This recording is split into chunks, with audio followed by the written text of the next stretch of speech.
And when I went and climbed Mount Everest, that was my first medal when the state government awarded and a medal. So the irony is such that in my whole school life, I didn't had any medal, and the first medal came was a state medal. We normally fail to identify our passion because it gets too much clouded with um, what other people are thinking about it rather than what is my own. Hey there everyone, I'm Roshni, finally a medical student from IPGMER Kolkata, and I welcome you back to my channel. In today's video, I'm going to talk about the youngest mountaineer in the world, a Guinness World Record holder, the first person to have climbed the 7 summits, the first person to have climbed the 7 volcanic summits, a 4 times plus TEDx speaker, Satyarup Siddhanta sir. It's been my honor to have shot this video with him, and he's the person who has been in the cover page of various newspapers starting from Hindustan Times, The Telegraph, The Times of India, India Today, etc. Let's see what he unfolds for us.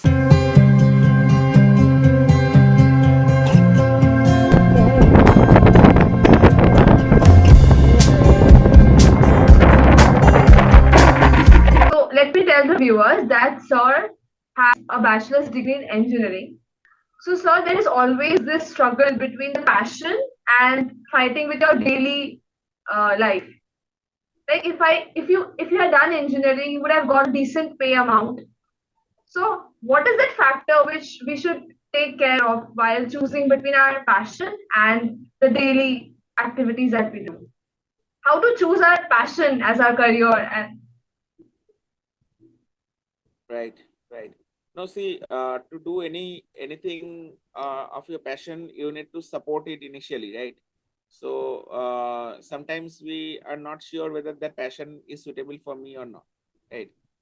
Say I might like initial days chess. Imagine have to start playing it to understand whether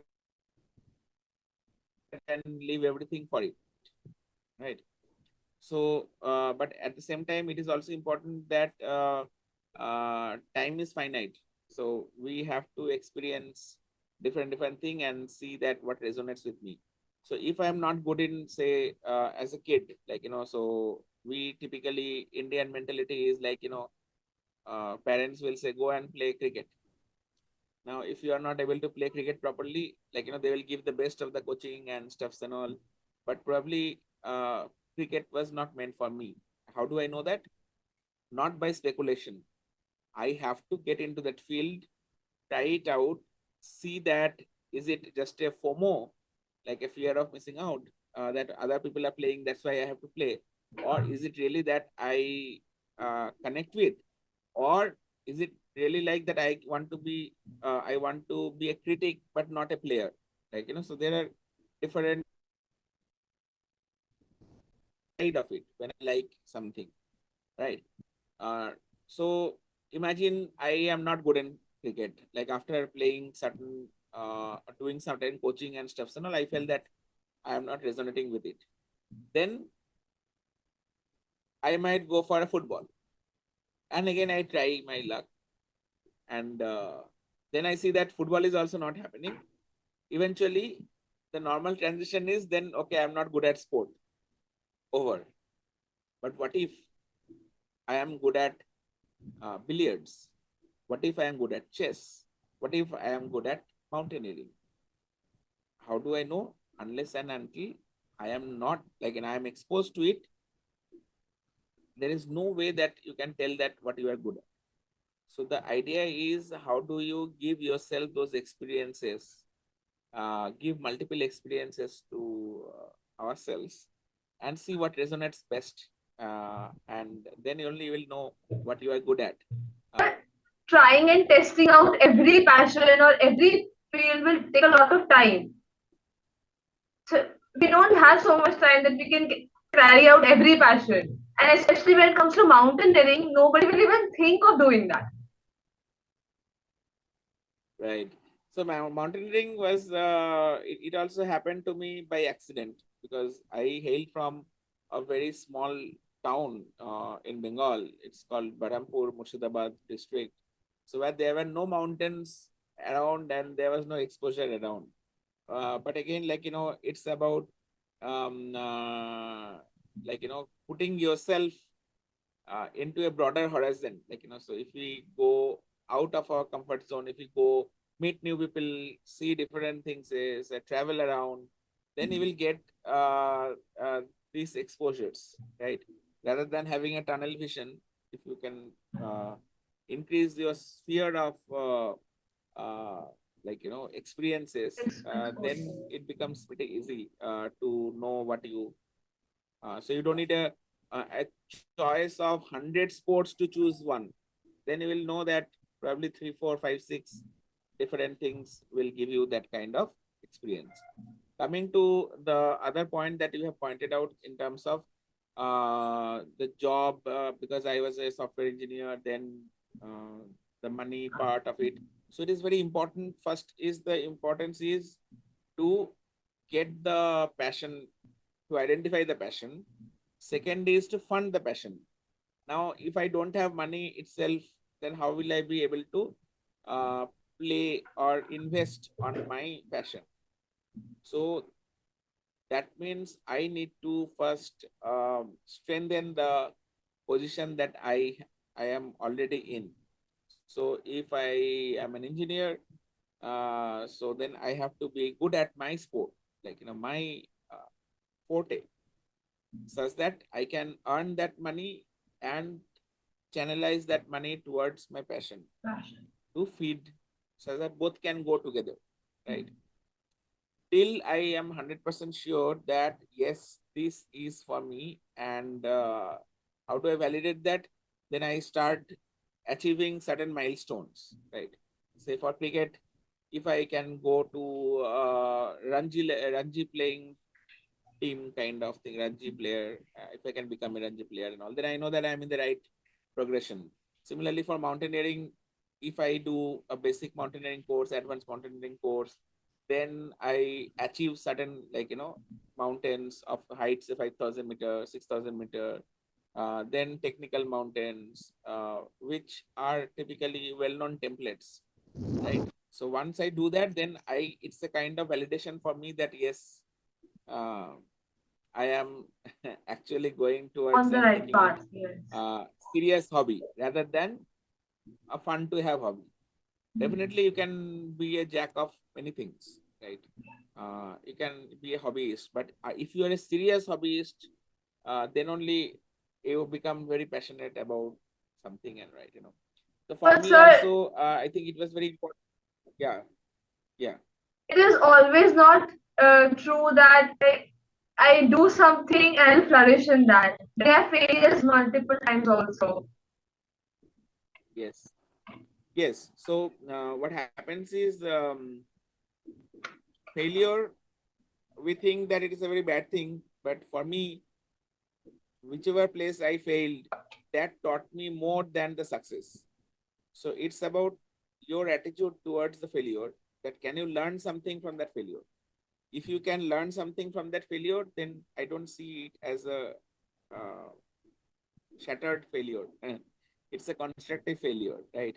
Because imagine Mount Everest was been tried from 1920s, right? And finally in 1953, the first success came. But then the first success came because of the feedback that we got from all the failures. The first team went, then they told, you know what, this is where I failed. The second team learned from their mistakes and tried something. They said, no, we couldn't do because of something else, something else. Like that, it became foundation.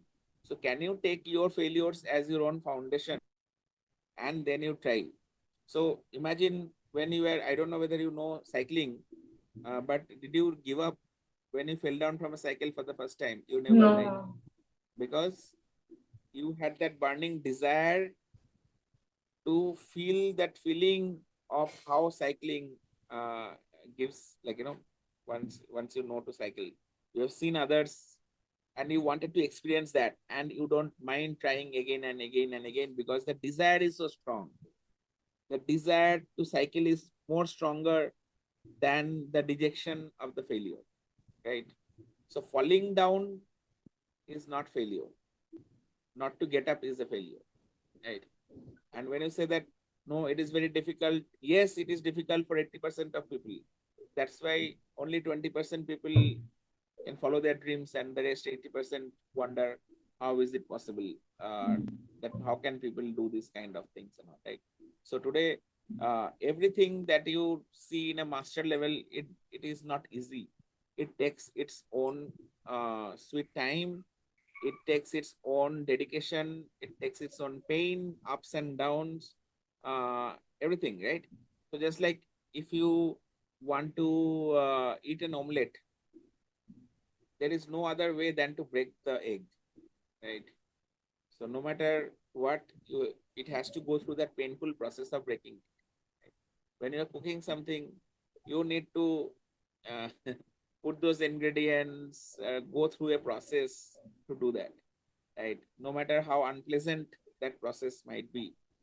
So that's why if you are very sure about what you want to do and you really want to give your all to attain that, then all these pain becomes a part of the process, and you start enjoying it because you know that all these will lead to something which you will cherish for life, right? So it has its own sacrifices, it has its own like kind of stresses but only then, like say if you don't cut the diamond won't shine. If you don't put a pressure, diamond will not form, right? So you cannot shy out from all those things, but for that you need to identify with the right passion. What is your uh, desire? But What is your but dream? that is also not sure, sir, that we will succeed in that. Like, were you sure when you took Again, up so what is the mountaineering that you will flourish? what is the definition of success? The definition of success is that if I have set a mind to do something, and if I can do that, that is success. So if I know, if I have set a target of walking 2 kilometers today, I put a deliberation and I eventually do that 2 kilometer, that is my success. It cannot be compared with someone who is running 100 kilometers, right? I Whatever I set to do myself, whatever target I have given to myself, if I can achieve that, that is success. Now comes the area that you are talking about, flourishing. That is like earning money from there, earning fame from there, right? So if that is your target, then put that as a target. That okay, I want to do that. Now, if I just say that okay, I want to earn 1 lakh rupees, okay, and do nothing about it, then it's a wishful thinking. But if I know that I want to earn, then I have to ask how, by when, what, right? So, and I create paths. So if I want to earn 1 lakh by the end of this month, then how much I need to earn on the first week end? How much I want to earn there? What is the way to earn, right? So, so this is a different process altogether than passion. So we should not mix that and this. When your work becomes your passion, or your passion becomes your work, eventually you will make money out of it, and money is a byproduct. When you are good at something, people ask you for your expertise, right? So imagine the good cricketers, they get a good commentary job because they understand the trade properly, right? So when you are doctors, you become a name only with experience, right? People will not come to you unless you have operated certain number of cases, and you didn't like you did it successfully in terms of the outcome that you wanted to achieve, right? So I think that is very subjective and should not be a yardstick to measure success. So success is what you intend your mind to achieve, and you eventually achieve it. That is success, not what the world thinks, or given a yardstick to measure your success through money or fame or something like that. As long as you are happy, you are successful. So another question is, in these off-field tracks, there are a lot of risks associated with it. right? Isn't it? There's so many risks. So how did you manage the risk? Uh, Do you drive? Do you go for a do you take a taxi? you take a Do you take a taxi to commute? yes. Isn't it a big risk? What if the driver falls asleep? What if somebody hits your driver? What if the car in front, uh, the driver is mad and hits you, right? So if you are looking for a risk, there are risks always everywhere. Then we play with probability, right? So not to take a risk is the biggest risk, right? But So then there won't everything, be what is the stability in surety life. that even, Like, see, I know if I do engineering, after 4 years I will get a job, I will get a good placement, I will earn good amount of money. There is no risk, a very little risk. But choosing a off-field track is itself a lot of risk. Carrying out a passion is itself a lot of risk. so even if you study, do an engineering and get a job, if you are not good at it, you are at risk. You might survive for some years, but after that you will not. So that means it is not about which path you are taking, whether it's a simple path or complex path, or whether it is hard K or normal. It's about how good you are at it, right? So if you are good at it, and how do you become good at it? By putting more dedication and more practice, more inquisitiveness about that, right? Then only learning becomes fun, and then you learn more and more, and you hone your skills. No matter if I'm a software engineer and I can't code, I'll get a job, but after that I might fail still, right? So it's about whatever you do it at your best, give it your best shot. Success will come. So where were we? Oh, I was asking you We about the were risks. about like the risks, The yeah, the risks. risks that you have taken. So what I was reflecting on was successful people. If you I don't know whether I'm successful or not, but I'm saying that people who has like perceived, who are perceived to be successful, if you ask them, they never, first of all, they never started thinking that one day they are going to make a name, make money out of it and all. They started because they really wanted to do it, and they loved doing it, and they enjoyed doing it, right? And there is one trait that is very common, which is like there is an intent behind it, and it's a intentional action and an unmovable, unshakable belief system, right? uh, that they really want to do that no matter what, right? So if you have to go on a mountain, unless you have the intent, strong intent to go up, you will not go there, because in the first obstacle itself, you will turn back, right? Because why would you want to go? But then that's why the intent plays a huge role. So every action is intentional and deliberate. And that conviction is very, very strong for them, that why they should continue. So they will not come and say that, oh, it's very risky to do this. What if it doesn't work? What if this? So are already taken care in the mind first, that it really doesn't matter if it didn't work. It's like, you have to give it a try and see. Because like, no matter what, I can read 10 books on how to swim, and I can think, what if I can't swim? What if I can swim? Unless and until you jump into the water, you will not be able to know whether you can swim or not. When you jump into the water, you might not be able to swim properly, but if your conviction is very strong, you will find a way to swim, or you will learn to swim, right? Because it is really that you want to do, right?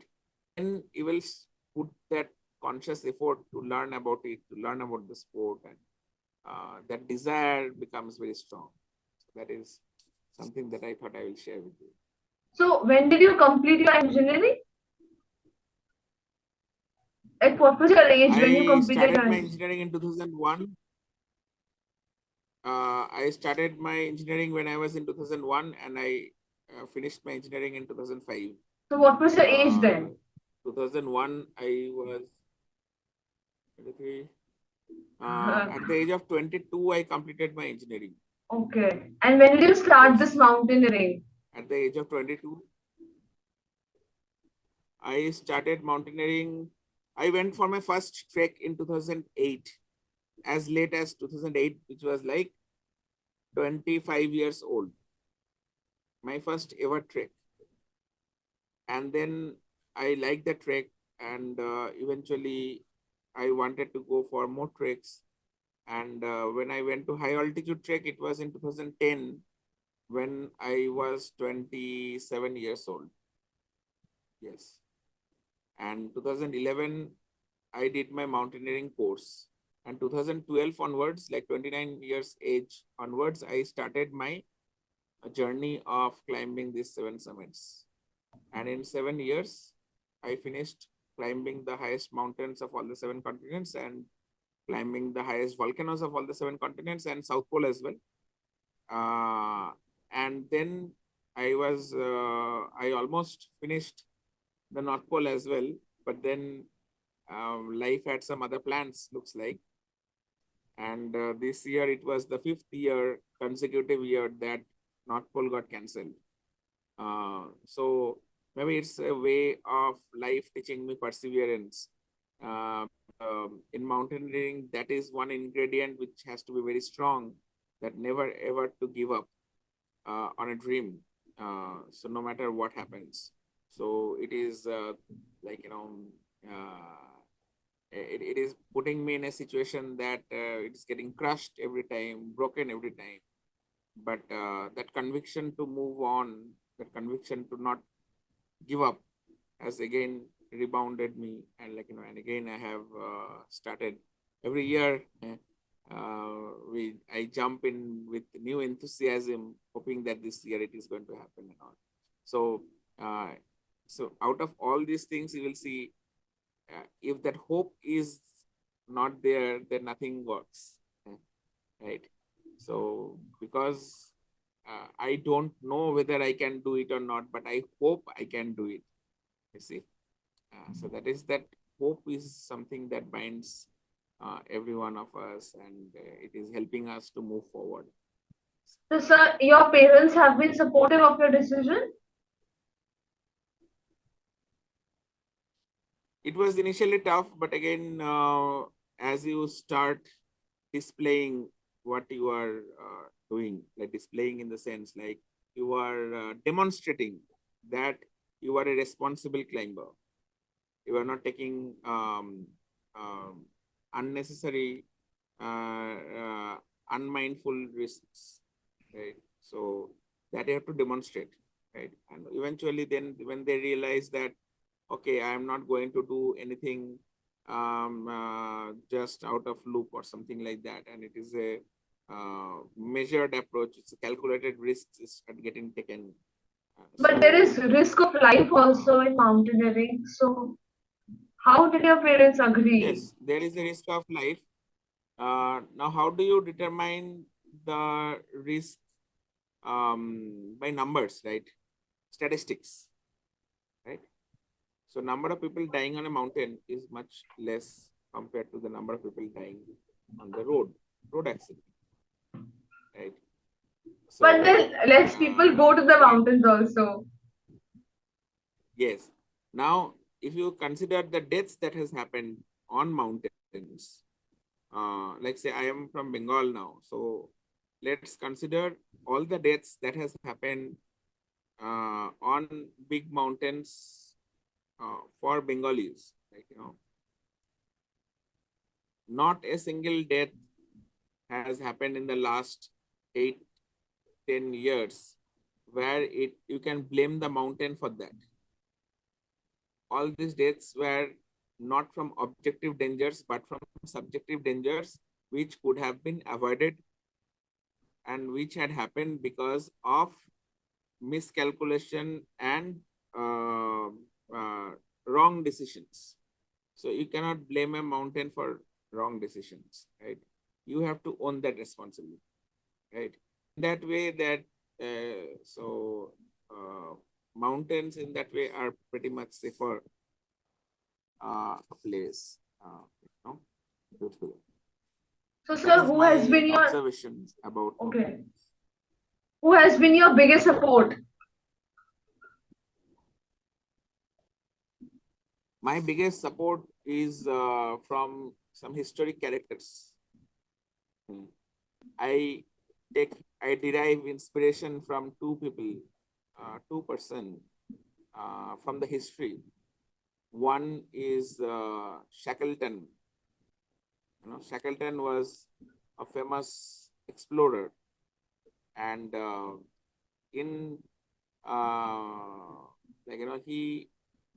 he is one guy who can be termed as a failure, given that what he wanted to achieve he didn't achieve. But then his dreams were so big that what he wanted to achieve was impossible, and he almost made it. So that kind of visionary he was, and that kind of leadership he had. So that is one person who I look up to when every time I feel like I need some inspiration. And the other person is George Mallory. So he was the first person who was that time he was trying to climb Mount Everest, and his body was found after 70 years. He was lost in the Everest in 1924. So his life inspires me a lot. And so, yeah, these are people from the past. Acha. And Next also, question is. you asked me a question about that I left engineering and I could have made more money there and stuffs and all. In fact, I left, so I did all these records, 7 summits and 7 volcanic summits, being in a job, you see. And then I wanted to achieve even more, so I left the job. I left my job only in 2019 because I wanted to contribute towards the society. I wanted to have more time for myself. Now I cannot stop everything suddenly, so it has to be planned again, right?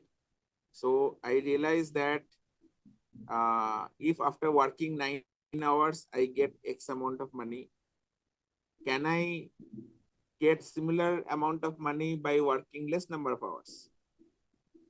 If after working 10 hours in a day, I make 10 rupees, can I earn that 10 rupees by working 2 hours in a day? If you can find that, then you have 6 hours to 8 hours in your hand to try something else. So how does that happen? By becoming so good at your trade that even if you invest 2 hours in a day, you can achieve the results what another person could achieve in 10 hours, right? So that way, if you can take your skill to that level, then you can become a consultant. And when you are a consultant, then you can, you don't need to work for 10, 15 hours in a day to earn a particular amount of money. You can work for less number of hours and still can make that. So you have to be street smart for that. Okay. So next question is still now, what has been your biggest achievement? Like according to you, you have done so many achievements. So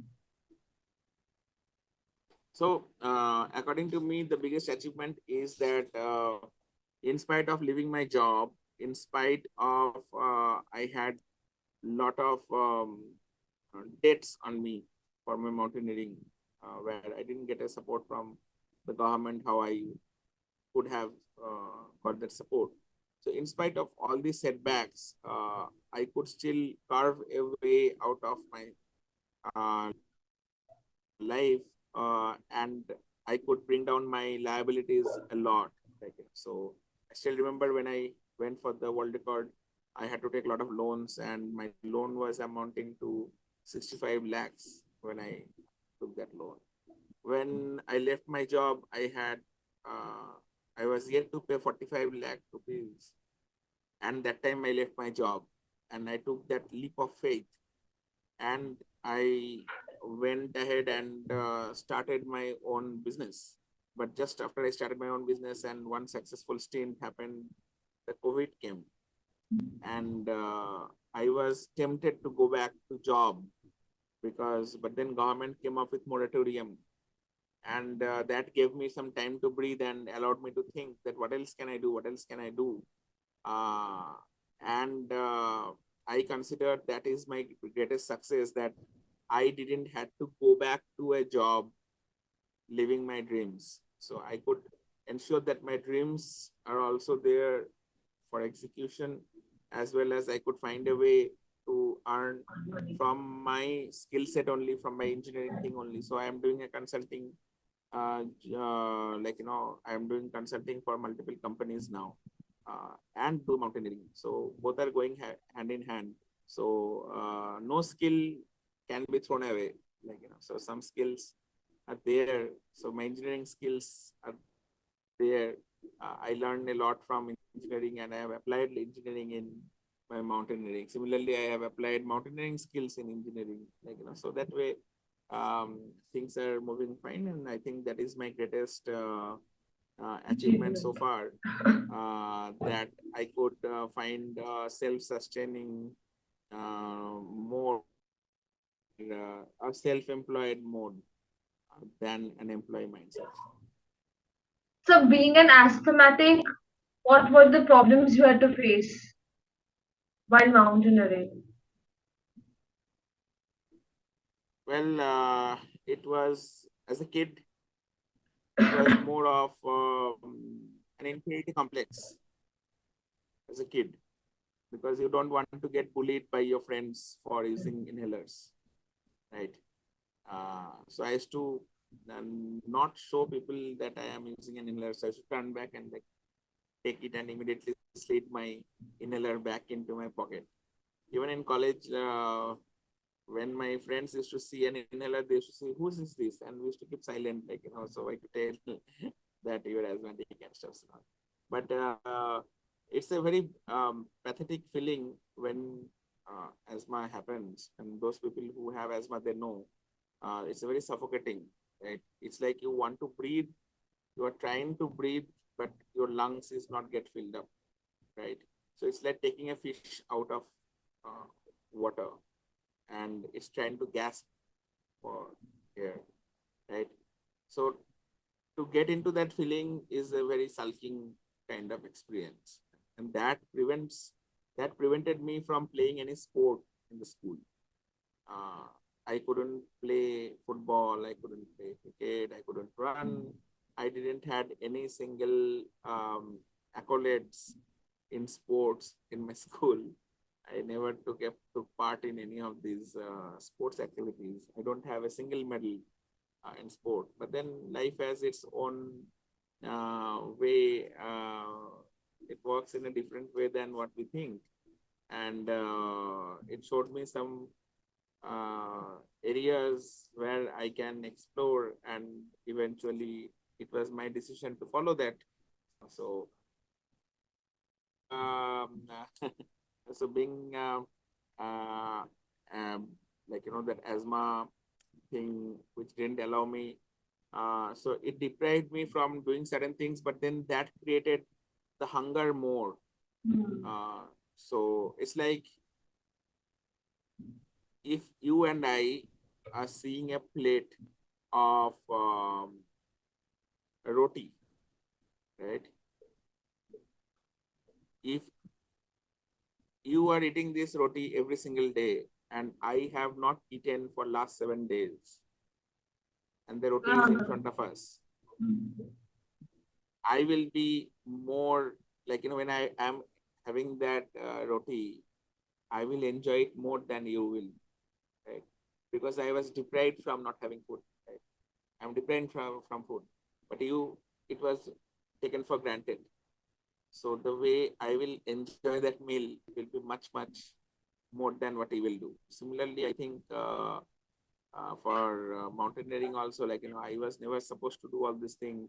I never got an opportunity to do that thing. For other people, it was like, okay, normal work. But for me, since I was deprived, it became a passion. I started enjoying it more than any other people who took, you know.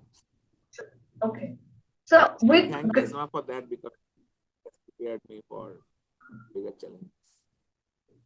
so with great achievements come great losses. So you achieved so much, but I'm pretty sure you must have lost something also in this process. So what were some of the losses Yes. that you think have come across your So way? the phrase is not losses. With great achievements comes great sacrifices. Okay. Sacrifices are not losses. So when I can sacrifice my vices, do you say that it is a loss? When I sacrifice my short-sightedness, do you say that it's a loss? It's not a loss, but it's a sacrifice. I sacrificed my comfort for a long-term happiness, right? I don't know how long I'm going to live. All I know is that one day I have come and one day I have to live, and this time is finite. How can I live multiple happy moments and memorable moments within this whole time rather than, oh, let's go for once a year happy moment. Let's go for another happy moment. So I can have only 20 happy moments in 20 years. But what if I can live every moment as if there is no tomorrow? What if I don't have a fear of what will happen if this happens? What will happen if this happens? So dekha jayega. I will again find a way out. I will again carve a way out. If there is no way out, then I will find a way out. Right? And even after everything, if there is no way out, I will take that as my reality. And again, I'll move on. Right? So, so that way, it's everything in the mind. You cannot change an event, but you can change the same COVID created many beggars. The same COVID created many billionaires. It's about how you Grasping the looked at opportunity. COVID. Some found opportunities, some found threats. So, sir, do you think your story, your journey has been worth it till now? Are you contented, satisfied with your journey till now? So the day I'm content with whatever I have achieved, I think that day I'm dead. That hunger keeps me moving. The aspirations, it keeps on building up, right? Uh, so I feel there's a lot more to achieve, a lot more to experience, right? And nowadays I go for the fun of going it, for the fun of exploring something new. The outcome doesn't matter anymore. Like, so I outcome becomes a byproduct. So when I went to Mount Kenya in this January, I knew that I was trying to go into an uncomfortable zone. That is not my forte. But I had always an option to go and do the same thing again and again, the one which I'm comfortable with, right? But then what's the point? I will have a lot many tick boxes. But real learning comes from the place when you are out of your comfort zone. Yeah. Today, Sachin Tendulkar wouldn't have been a Sachin Tendulkar if he played safe if he played only against, say, Bangladesh, Saudi Arabia of that time, right? Only of with Zimbabwe, but he chose to play against tough opponents, against, say, Pakistan, Australia, West Indies, right? Faced bowlers like Brett Lee, Shoaib Akhtar, right? And then reached to greatness. So shying away from difficulties wouldn't have made him great. So here also, I think it's about the skill to face any challenge, any adversary, and trying to like overcome all the obstacles and barriers and move on. I think that's what the life skill is all about, and that will prepare you for the life ahead. And COVID has taught us that life is very um, unstable, Uncertain. volatile, uncertain, right? Now, what do you do about uncertainties? Do you shy away from the uncertainties, or do you embrace uncertainties? The faster you will embrace uncertainties, the faster you will grow. So when you know that these uncertainties are the place which is taking you out from your comfort zone is your greatest learning. So when you start appreciating and seeing the reaping the benefit of learning, you will start appreciating the uncertainties a lot, because that is where learning happens. That is where you grow. Okay, so one last question.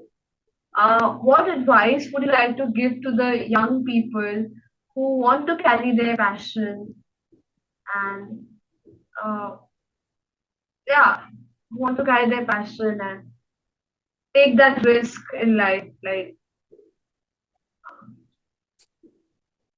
Right. So